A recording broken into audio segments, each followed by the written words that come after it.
Hey everyone, this is the Mind Workshop podcast where we get people on, the latest therapists, experts, and we just talk about the mind and what it really takes to be happy these days because there's so much negative content out there. And we're going to try to offset that with at least one podcast today and just try to make as happiness as possible and try to show other people how they can be happy as well. Today we have April on, and we're going to be talking about Entratherapy. That's the first time I've ever said it right. And we're going to be basically talking about the difference between entrepreneurs and then how to apply that to the happiness. Because we usually see, at least in me, a lot of that insecurities that have driven me to be successful have really pushed me past that point and make it where I push harder as an entrepreneur. But at the same time, we would never be happy like that. So April, please tell them, starting out, who you are and how you kind of got into this. Well, hey there. Hello, everybody. I'm April St. John. I'm a licensed marriage and family therapist and a licensed professional counselor. And to cut to the chase of just getting down to nitty and gritty, I really got into the study of the mind and psychotherapy and wanting to heal because I myself had to survive some really horrific things. And so I found myself in a marriage. I was married at one point for 22 years. I found myself in a marriage where I had no power, no financial independence. And I realized I didn't want to do this anymore. And I wanted to understand, how did I get here? So I was my first patient. I dug deep, figured it out. And now I just get excited about helping other people figure it out. Yeah. And I feel like that's how a lot of people start like that, because they're like diving into their own brain and they're going Yeah. like, hey, like what is going on here? Like why is this happening?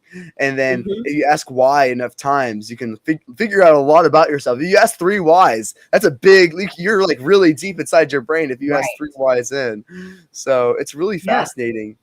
And Yeah. I'm curious about like the normal entrepreneur and what that looks like from a personality and Mm. like insecure standpoint. Because, for example, the reason why I asked, I went to a conference recently and I noticed that everyone, like me knowing it now, almost everyone there had some level of insecurity that made them extremely driven. Like it Yeah. was like either like it could be a rejection, it could have been anything, but they worked extremely hard more than it was just a goal. They worked hard just because they wanted to work. They wanted to Yeah. push towards something, and that was their outlet.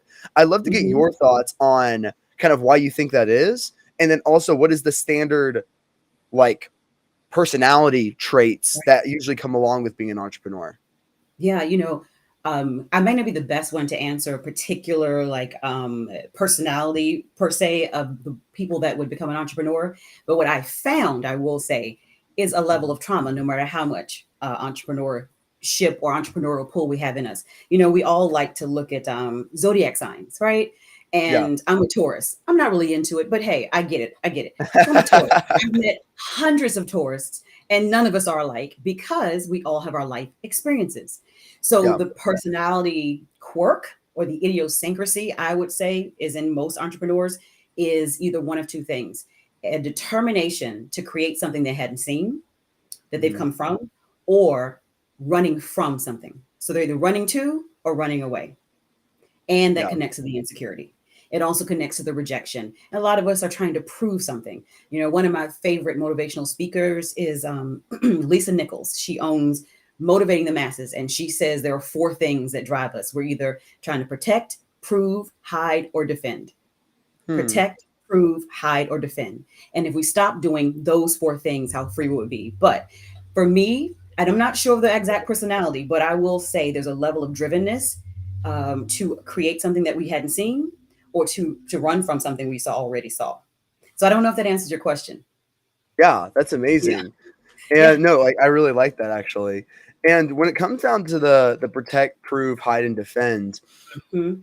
like, do you think these entrepreneurs that work really hard are having some level of all four of those traits, like where Absolutely. they're Trying to- like yeah. why do you think it's like another extreme? Like there's Mhm. working, which is like working like the normal like 8 to or not like 9 to 5 job, so that's a normal working. But then you Mhm. have entrepreneurs, that these millionaires that are just 14 hours a day, sometimes 18 hours a day, like the Elon Musks of the world. Yeah. Why do you think their brains are a little bit more extreme when it comes down to working? Because we are innately outliers. We're not Mhm. we're not the average. And I know that sounds so horrible. It sounds like we're superheroes, but it's not. But we Yeah. we just don't conform to the norm. When I was finishing Mhm. up my practicum, my internship, all of my supervisors told me, because I had an idea, you can't Mhm. open a practice without taking insurance. There's no one that's doing only private pay and sustaining a successful practice. And in me, I needed to protect my vision. I needed to prove that I could do it. I needed to hide my inadequacies and my Mhm. fallibilities, and prove that I could do it. I think I hit all four. I hope I did. But those Mhm. four were in place. And so I worked extra hard, like the Elon Musk, because, I would prefer to do 100 hours a week as an entrepreneur. You know this story. Every entrepreneur knows this, than Yep. 40 hours for someone else. And so there is a level of needing to prove. And I don't know if I answered that, but if we Mhm. go a little deeper, not just the on the surface of business, but again, we're going to go here, of course. I truly believe, as a psychotherapist, that most things come from the inner child, right? And Yeah. so we'll talk about that a little bit. It just depends on the experiences, the pathologies of what you were able to witness and how you began to develop. And if not addressed, or if we are have blinders to this and have a myopic view of just let me move forward in life and where I am now is the only thing that matters. If we're kind of if we're completely ignorant, for lack of a better word, or even divorced from the knowledge of the past, we're going to have Mhm. the little child being that motor of what we do. And so, what do kids do? We've got to protect our toys. We've got to defend our space, and it's mine. And we've got to Mhm. prove that no, we're big and we can do it on Yeah. our own, right? Yeah. Yeah, And so, exactly. and it's not a bad thing. It's just if we don't harness it and understand it and identify it, we can't be as congruently present in how we function as entrepreneurs, because we find ourselves responding to our employees, our Mhm. clients, our partners, our collaborators based on woundedness of the inner child that was never addressed. Yes. And I've recently done shadow work, and I actually found that vulnerable child inside of me that Hmm. literally just cries, that doesn't think Yeah. anyone can love him, and just really like hated who he is. And what I found is that vulnerable child would actually motivate or get the words from the inner critic. So that I would always, my inner critic would always tell me, "You got to be working. Why aren't you working? You got to be doing something. Like you got to be successful. You got to prove it to other people." Like that's how my Hmm. inner critic would talk. But I went one Hmm. level deeper, and it was like I asked my inner critic, like, why are you telling me these things? Like why do you hate me so much? Like Right. where does this come from? What's And the and nexus? Where did it originate? yes, and then that's where I was like, okay, there's a vulnerable child that just wants to cry, doesn't think anyone can love him, and that's where I'm currently working on right now is Mhm. talking to that vulnerable child, showing that hey, like people can love you, people can actually enjoy you, and I'm trying to heal that vulnerable child right now and make him stronger over time, Mhm. and like I even do that through like weird stuff, like even by like actually like imagining that we're working out together type of Yeah, thing. no, that's So good. and that way he's actually ends up getting stronger, and that He way does. healing that vulnerable child inside of me will eventually lead to that inner critic hating herself a little bit more. Absolutely. Yeah. You're really onto something. I think when we chatted a little bit a few weeks ago, am I wrong? Are you 22? Yes, I am 22. Yeah. And I told you then you are light years. So my youngest child is 22. My oldest Uh-huh. child is 26, right? And I have a Mhm. beautiful daughter-in-law and the most delicious grandson. But at 22, I was not doing what you're doing. So when I Yeah. say that you're light years ahead of most of us, you're going to Mhm. have a level of cognitive engagement, a level of congruency within your soul. There won't be all of these dualities. When you're 35 and 40, you're so far ahead of us. But I think that's brilliant to be able to reconnect, because I'll tell you, you say it may seem somebody saying weird. I hadn't heard it like that, but I think it's very healthy that you and your Mhm. inner child are working out together. Well, however Mhm. you can show up for that inner child is important, because Yep. most of us uh, were very lonely as children. I can say Yeah. that, I can make that blanketed statement without even really thinking about it. Now, of course, there are those of us who had horrific traumatic moments, who had abuses and difficult Mhm. things. But for those of us who had your normal, functioning, dysfunctional family, right? I came from a Mhm. very two-parent household. My parents have been married for over 50 years. I'm the middle of three children, very functional, but Mhm. we're all working based on what we know. And Yeah. so my parents didn't think to ask me, how are you feeling? You're bullied at school. What's going on? How, they took care of the bully. They talked to the school. I was fed. I was clean. I was given brand new cars at 16. However, the loneliness that we incur as children at 5 and 6 and 7, because our parents don't know how to sew into our being or our personhood at that young age, we're Yeah. very lonely.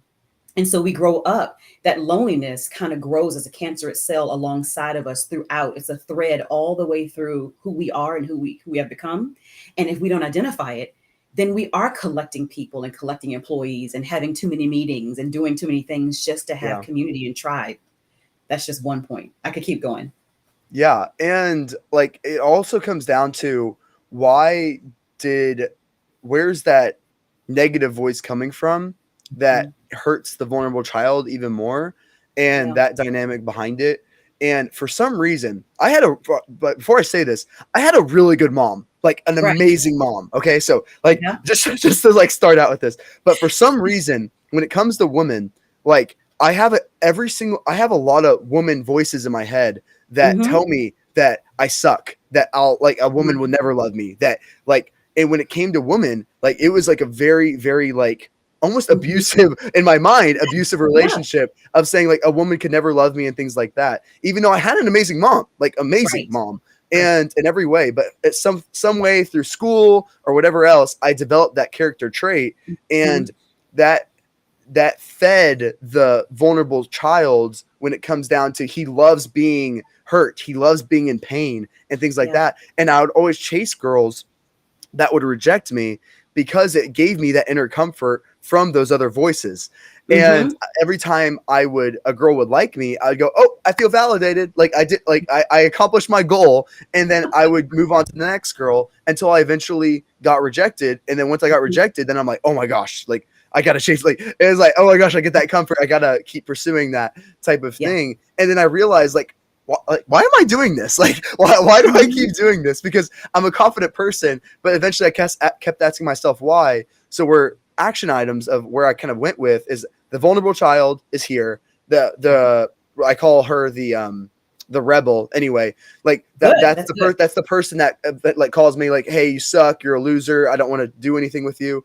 And I have them interact with each other and saying, hey, like where can we work together and find that common Mm-hmm. goal to be more successful and Mm-hmm. do things. And eventually we got aligned to where we're saying, hey, like you have to have some level of people skills to talk to Yeah. these people. Because like the first conversation I had with this person inside me that hated who I was, like she goes, Rebel. I don't want to team up with you, you're a loser, I hate you, you suck, I would never team up with Yeah. someone less ugly as you or whatever. And she was like Wow. super horrible. And I eventually had to find out like how can we work together. And I eventually had to like basically tackle her insecurities, saying, hey, you have to find people to validate you how you look. And eventually dialing that down so that then she was hurt at that point, and then I was saying, okay, how can we team up and how can we find a way to work together? And she Mm-hmm. would be like why would you want to work with me? I've only your entire life I've always worked on breaking you down and making sure that you're insecure about yourself, and now you Mm-hmm. want to work with me? And they go, yes, I do want to work with you. We're both part of the same mind. I want to figure out how we can work together and accomplish. And eventually I was able to accomplish that. And Yeah.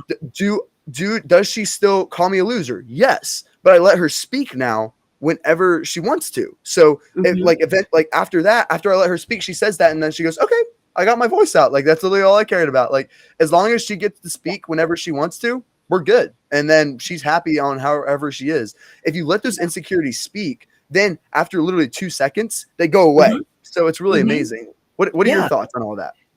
It was a First of lot. all, you are fascinating. You're like a big old bowl of spaghetti. I just want to unravel it and figure out where the noodles go. That is Yeah. brilliant. And then because we are on your podcast and it is not your therapy session, just know I am salivating to get in there and find out the origin and the nexus of that voice, because that belongs somewhere. But I'll leave Mhm. that alone for another time, right? But I do love that you give it voice, and I'll shift that narrative a little bit and meet you in there to expand that concept of not fighting, not running from, but identifying and then accepting. So that's the word I want to use. We kind of talk about something it was in the podcast title, lasting peace. Mhm. The way we achieve peace, the first thing is acceptance. So it sounds like you've kind of accepted the rebel. Yeah. Yeah. Uh-oh. Yeah, Is yes, that that's me? 100%. Like it's there. I don't deny that it's there. I kind of just like Right. let my mind like fully go and say like, hey, Hmm. this is like the thoughts that come in. These are the thoughts Yeah. that I have. I'm not gonna reject any of these thoughts that Right. are coming in. Like this is how it is. Yes. Right. And so the first is accepting, and then it's a relinquishing of control. Mm, Like you've done this already.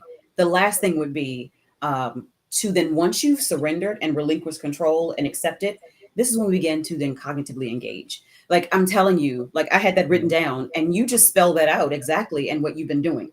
And so it is the mhm, acceptance. And I'll share a story. You know, my son, who I'm very close to, and he's just me with testosterone, just 6 foot, whatever, 240 pounds, and football player and military. Like we're yeah. the same person, just gosh, he was taller. And so we chat Uh-huh. and we talk all the time. And this child, I call him a child, decided to join the military, the army, at the age of 19. And we Mhm, talk so much, and we're always just chatting, that I found myself when he left for basic training, and I forget now, it's been some years, if it's 6 or 8 weeks, but basic training, you have no communication, no connection. You don't know if they're living or not. And I'm also mhm, a contracted therapist with the Department of Defense. So I hear from our military personnel what life is like. And I hear about the tragic deaths and injuries that happen in training. So my yeah. son has gone maybe 5 hours, 6 hours. We've dropped him off. We've turned him over to the military. And Uh-huh. that night, I'm sitting in my rocking chair watching TV, and I find him kind of scratching my hand right here. And I just realize I'm anxious, but I'm just rocking and I'm scratching. 3 or 4 hours go by, and I've scratched the skin off my hand, and it's down to the white meat, and there's little blood. Wow. And I'm That's realizing crazy. my anticipatory worry, my anxiety, this thing I can't control, like Into the Rebel. Oh my God, wait a minute. And I had to have a moment, Victor, where I had to just accept. And I'll tell you what my internal dialogue was and where I had to surrender. And this is going to be kind of tough for parents to hear. I'm a fierce mom, right? I love my kids, No love way. my kids. And now my bonus kid, my daughter-in-law, and boy, don't get me started on that sweet grandbaby. But I had to say to myself, Victor, I have no control. If I'm blessed to have known this being for 19 years and I have to give him away and he dies, I need to celebrate the 19 years I had him. I have no Mhm, control. That is that's an ugly conversation to have. And it is scary and it hurts. But in the moments that I accepted, relinquished, and didn't run from it, everything lifted. My cognition was more clear. It didn't control me anymore. So I know we're mhm, kind of all over the place now, but we're kind of popping in different topics.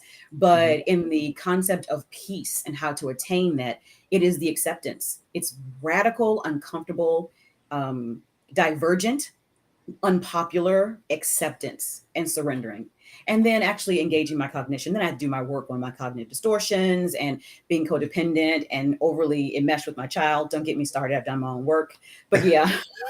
yeah, and I think it's so important. I've kind of already accepted death as a thing Yeah. because I'm already like kind of what you said.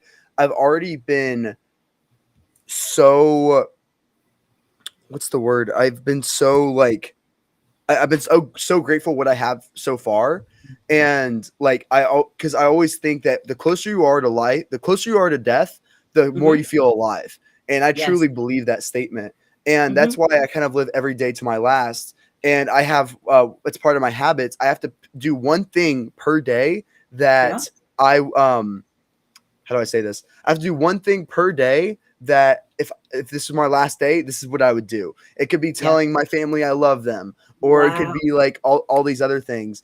But if I were to get hit by a bus tomorrow, I'd be okay with that because I've done everything kind of I wanted to like Hmm. do in my life. And I Hmm. spend every single second of my time doing something I value Yeah. and something I really enjoy. And that's where I'm trying to dissect these voices even more because I realize no matter how hard I work and no matter what the accomplishments I do, that I Hmm. will never be satisfied with my life ever. Right. Like it was a never, it will be a never ending cycle. I will do it till I'm 100. I will work myself into the ground, and I know that for sure. And Right. then, but I want to ask myself why. Hmm. When I'm 100, like I want to figure out like, okay, why did I work all this time? Like, Yeah. why did I not just do this or this or this? And I want to try to make the best decisions possible And I need to do that because I would have lived my whole life with this rebel inside of me where she would have Mm-hmm. been calling me a loser my entire life. And I would have been working 14 hours a day Right. because of her. Yeah. And it's important to dissect that because once you realize these voices are there, it's like, oh my gosh, I can't believe that was a thing. Like, I can't Yeah. believe that was saying that every single. For example, I had a voice in me. I call the fat man.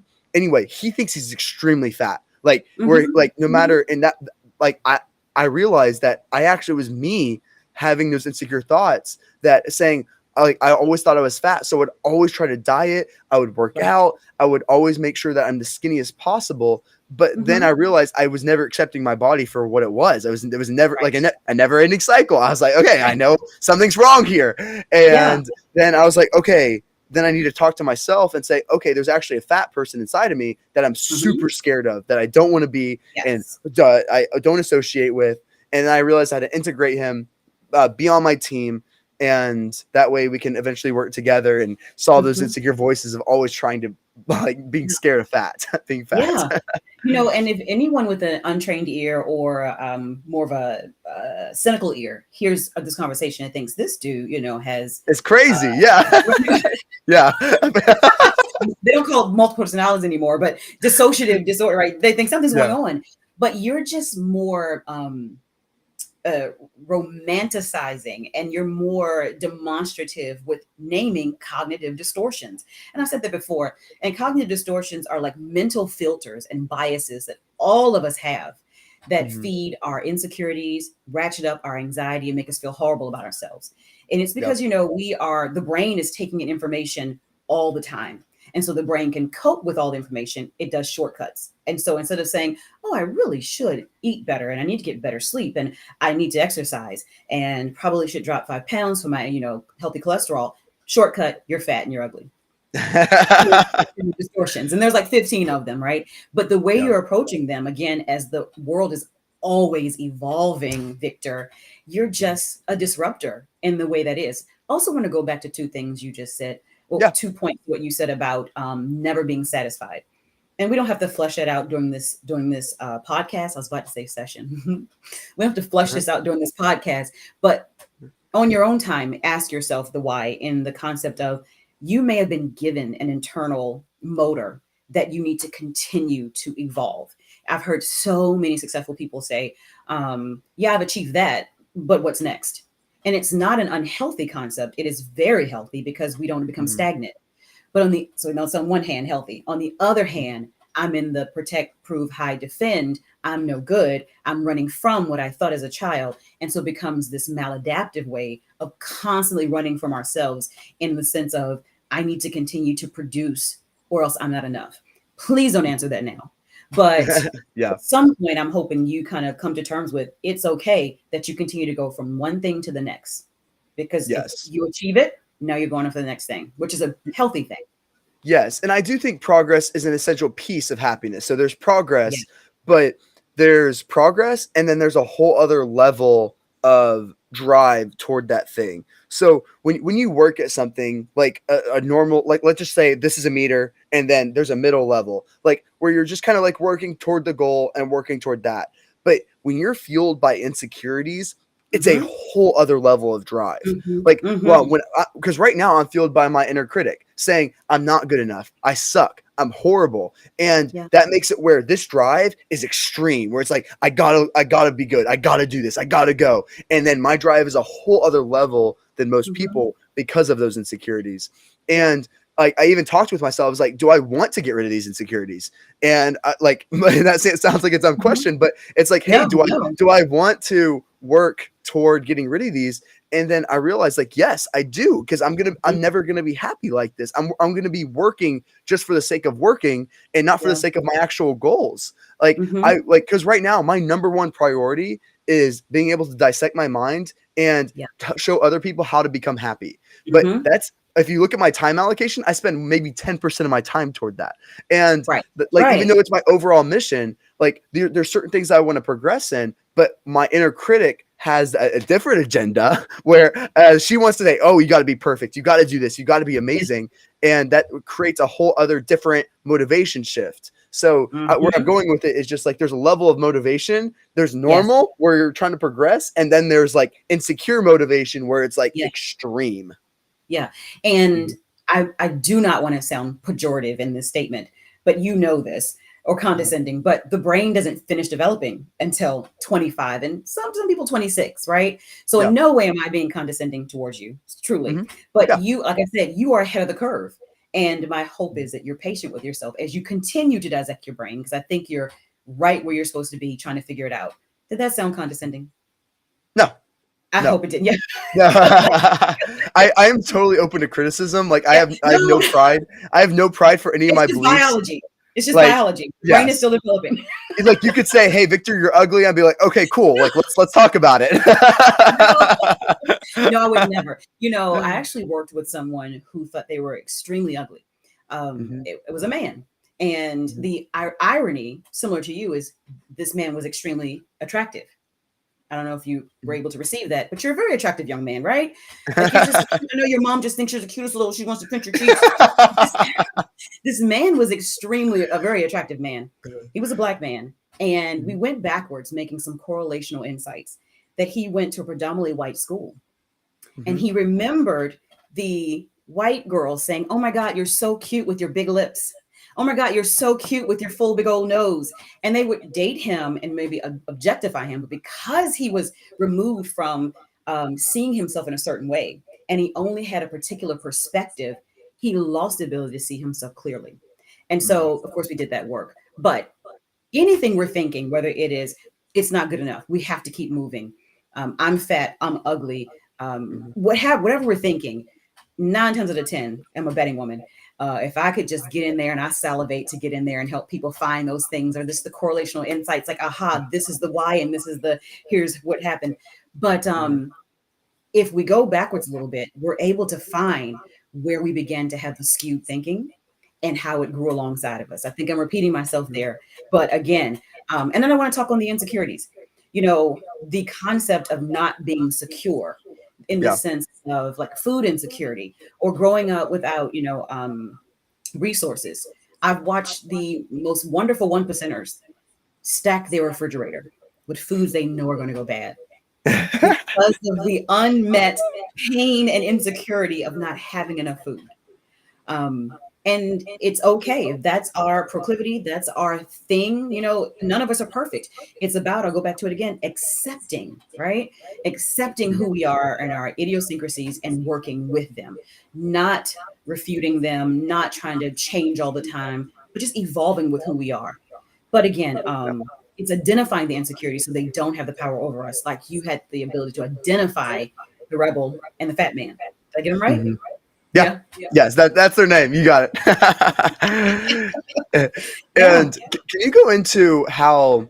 So obviously, I've dove into my mind a lot more. Can you go into how someone on the surface level of like just getting realizing that they have negative voices. So they think Mhm. like they realize that okay, the voices inside their brain, like these are just voices that came from other people. They're not necessarily theirs. Like they Mhm. have that awareness at that point.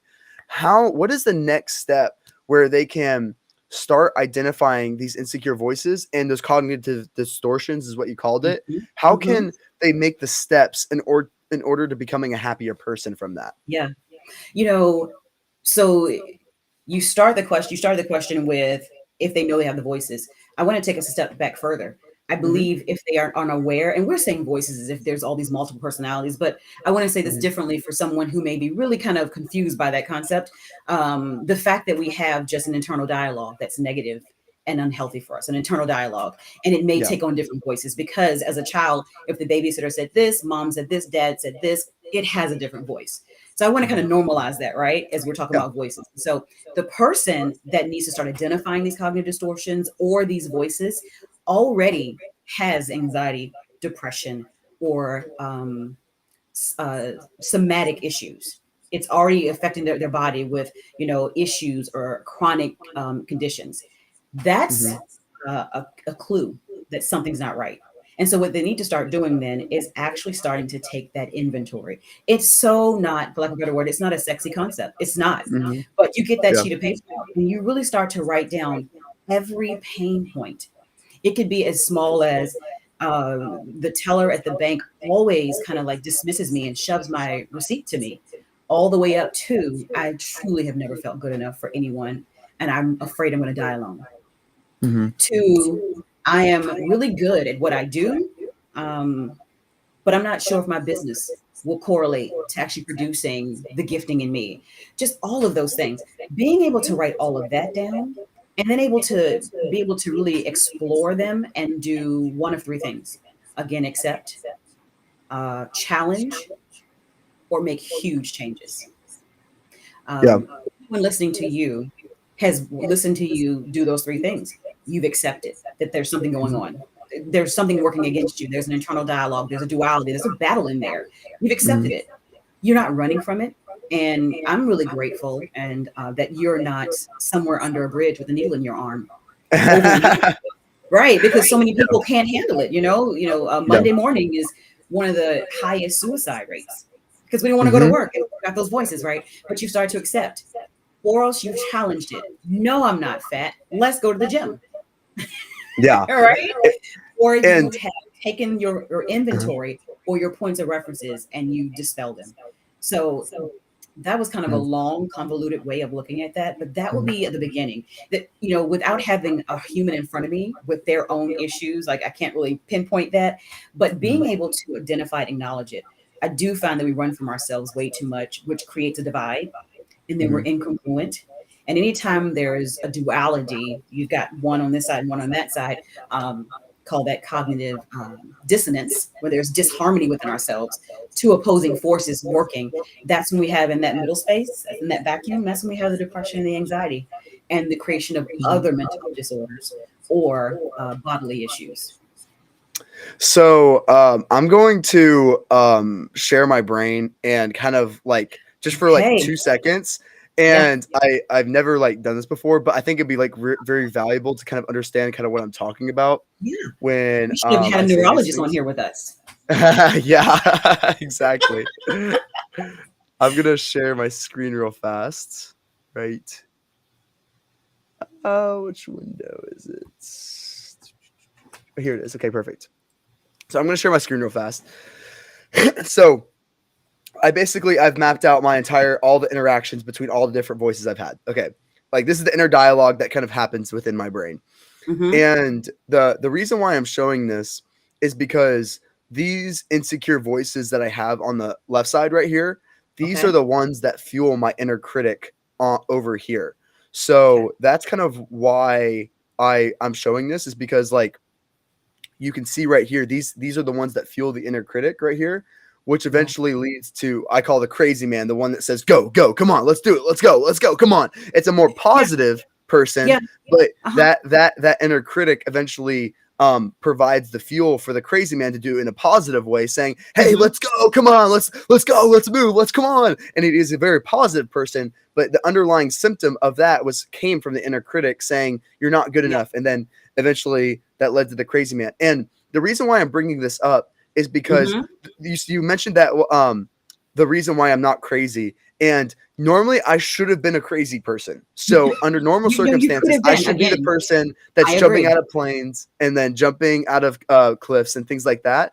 But Yeah. I think this is where the entrepreneur factor comes into play Mhm. is the future man. So every single thing goes through the future man for me. This is the guy that's super disciplined. He cares about everything, and he has to make sure everything is like he's the coordinator and the leader Mhm. within my brain saying, hey, Mhm. we got to progress, we got to be working towards something, we've got to have a structure in place for this. Yeah. Yeah. And it's a very collaborative effort between these two. But if I did not have this future man, like it's honestly through parenting is the reason probably Mhm. why I developed that in the first place, where I have the crazy man, which gives me my insane drive to work like Yeah. honestly 18 hours a day. But the future man allows it to be structured, saying, Mhm. hey, like we got to be working toward a goal, we got to be focused, we got to be working toward those things. Yeah. And does that through planners, and there's obviously like a bunch of different like motivations behind Yeah. those things and how everything kind of works Can together to you, influence those people. Victor, can you Yeah, take me back over to the components that feed the inner critic? All the way, yeah, yeah. And then I can't see them. Can you make them bigger? yeah, Because I can't see those green titles. Oh, I see the rebel, the angry man, the yeah. okay. Insecure You know, man, the fat yes. man, the vulnerable Let me say this child. to you. You know, someone watching may think this guy is neurotic and he is narcissistic, Yeah, right? yeah. It's true. It's true. No, it's not true. It's not true, Victor. Because if you had pulled up your financial portfolio and showed us what your Roth IRA was doing, connected to this account, and then your savings, and you had all of these different rental properties and your projections for the future and what's happening now and where your deficits are, no one would think twice if these That's were your true. finances. And I Yeah. believe we don't take enough time to pay attention to the pathways, to the proven paths, like, you know, like in the wilderness, if you kind of, like in the jungle where they have kind of gotten a path with the machete. And so it's a proven path, everyone uses it, right?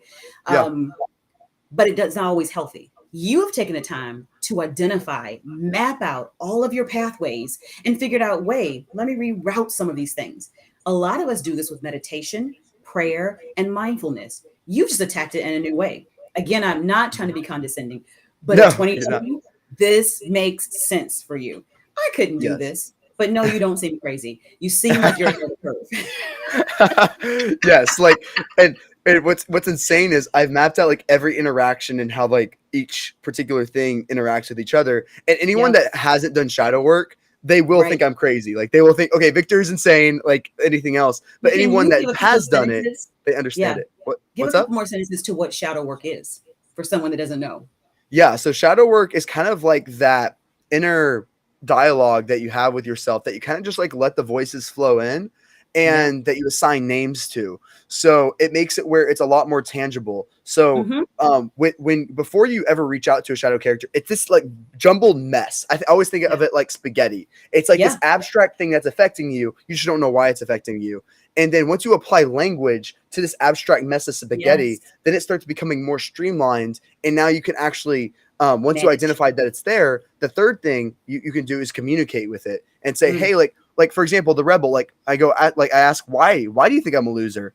And Yeah. she goes, you're a loser, you're ugly. Like, why would I want to even talk to you right now? And like that is like, and if I didn't talk to that person, that is how Yeah. my inner voice talks to myself without me Right. knowing it. Like, Yeah. like she like I realize she has been communicating to me and telling me those things without me realizing it. And Mhm. that is like horrible. And the fact that she says all those things is awful. But me Yeah. communicating with it, now that we communicate, now we can talk to each other and Mhm. I can counter things and communicate with them and eventually find the motivations toward the same goal. With insecure voices, it's very easy to work with them. They go, Mhm. hey, like I want to give you comfort. And they say, yes, I want to comfort you. With Yeah. alpha voices, it's very hard. Like with the Yeah. rebel, it was like, I don't want to team up with you. You're a loser. Why would I want to team up with you? And Yeah. like that was a very hard dynamic when it came to that alphaness. And so Mhm. you talked about releasing control. It was a very like hard moment because I had to be like alpha back. And it was a very, very hard dynamic. And eventually I had to break her down and tackle her insecurities and Good. eventually figure out how to team up with her. But it was like really hard, especially when you have those really higher up dynamics. Luckily, I'm Mhm. an alpha by heart. So I I'm was a gonna very ask. leader, very Good. alpha, very strong type of guy. But if I was an insecure person and I identified with that like insecure, vulnerable child, I would Mhm. not have been able to tackle the rebel. Like there's Right. no way. Like if I Right. was struggling and I know myself really well and she would tell me those things, it was a really hard challenge. So Yeah. I could see why some And people would really have issues with that. I'm really glad that you shared that. So others, because we are so critical of ourselves, there are so many ways to reach healthy, whole, and well. But I Mhm. do have a question in the shadow work because I'm not as familiar with it. In the shadow work, is there any point where once you've identified, addressed, communicated, that you're able to turn the volume down on some of them or actually get rid of them? And is that a part of the shadow work? Yes, so that's why I map out all the interactions within each other, and for every voice, there's a counter voice. So, Mhm. for example, like when I knew I was a leader, and I knew those are the things I identify my ego identifies with. So I go, okay. I know there's an opposite to that. And then that's when I found the insecure man. I'm like, okay, cool. And then there's a playful child inside of me that loves to just like run around and have fun and just not care about anything. I go, okay, if there's a playful child, I know there's an opposite to that. And then that's when I just like wanted to cry. And I'm like, why do I want to cry all of a sudden? Like, then I found that vulnerable child. So it's super valuable to know. And every time you judge someone, like I analyze myself, I judge someone, I'm like, oh my gosh, I have a shadow inside of me. Like that's when, like every time you judge someone, that means you're repressing something inside of you, and you can counter that. And I love the whole like naming them, because then you're able to identify them. And even when I talk to people, I know, oh, I'm talking to someone's jealous man right now. I know I'm talking to their inner critic right now. It's kind of fun when you talk to people, but it's really interesting to name them. Yeah. Yes. I really like naming them and giving them goals, strengths, weaknesses, personalities to them. So again, because are you able to quiet some of them, that like not so much the alpha ones, but are you able to turn the volume down and just completely mute them, or no? Correct. Okay. When it comes to the insecure voices, I let them talk. I like it really, I don't repress them anymore. And after they say, hey, Victor, you're ugly. And then they go, okay, thanks for letting me talk. And I go, cool. Because these voices are angry for a reason. You're not letting them talk. And the only things they can get through are the things that are calling you ugly, that you suck, you are horrible. But if you let them talk, they go, okay, thanks, Victor, for letting me talk. And then we're good. And then like literally, then we're a team. Like I really think of us as a team. Like we're a cooperative thing. So if you want to say those things, but at some point, and listen, you get back to me in 5 years, 10 years, right? At some point though, because I love where you're going with this. Is shadow work. I think it's brilliant. It's akin to cognitive behavioral therapy, identifying it, knowing it, we're not running from it, expanding the emotional vocabulary. Like I love all of that, right? And I love that you're naming them, because then you can manage them. But at some point, I look forward to you telling me some of the betas, if you're able to actually, not the alphas, turn the volume down, or they not have such a front row seat. I would love to know if that's a part of the work, or if you achieve that one day. Yeah, it'll be really, really interesting. But the more voices I map out and figure out about myself, it really changes my way, and I can upturn them or downturn them however I want. And I see how they interact and they influence other voices, and it makes it really, really interesting. It really does. You know, your mind is fascinating.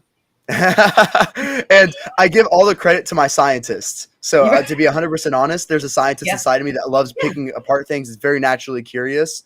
And those insecurities have all my other voices amplified. So meaning that a normal person scientist, they would have just took I took a neurology course at 15. They would have just gone through a neurology course like at a normal age. But since my insecurities put everything in overdrive, and that crazy man fuels everything, it's like, oh, I need to break down my brain. I need to break down every single piece. That's how my brain thinks. It's because of my insecurities are my natural fuel to any little curiosity that I have.